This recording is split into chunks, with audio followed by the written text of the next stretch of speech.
ஓட்டுக்கு பணத்தை கொடுத்து இன்னைக்கு வந்து எம்எல்ஏவா உட்காந்துருக்கேன். புறம்போக்கு நாய் அண்ணன் உதயநிதிக்கு இந்த பதிவே உன் கட்சிக்காரனே இந்த திமுக காரனே சொல்றேன். ஏண்டா நாய ஓட்டுக்கு பணத்தை கொடுத்துட்டு வந்து உட்காந்துட்டு நீ ஒத்த காசு செலவு பண்ணாம 100க்கு மேல ஓட்ட வாங்கி உட்காந்துருக்கானு அவனை போய் மிரட்ட பிரதேச நாயி. உன் கட்சியில உள்ள எவனா பணம் கொடுக்காம வந்தான் சொல்லுங்கடா. அறிவு இல்ல உனக்கு? கேக்குற எந்த சட்டசபையில கேக்குற?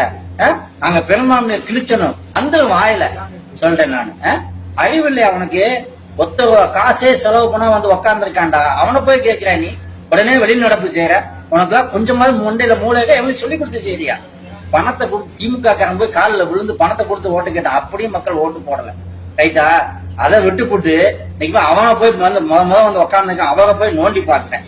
அதிமுக மாத்தி மக்களை சவண்டிட்டீங்களா? இனிமேல் தானே தமிழ்நாடு வாழ போகுது, உருப்பட போகுது. காசை கொடுத்து ஓட்ட வாங்கி உக்காந்துட்டு உனக்கே இவ்வளவு கனவாட்டு இருந்தா ₹10 செலவு பண்ணா வந்து உக்காந்துங்க. அவனுக்கு எவ்வளவு இருக்கும்? மண்டையில மூளை இருந்தா பேசு. எல்லாம் காரை துப்புறாங்க திமுக காரங்க.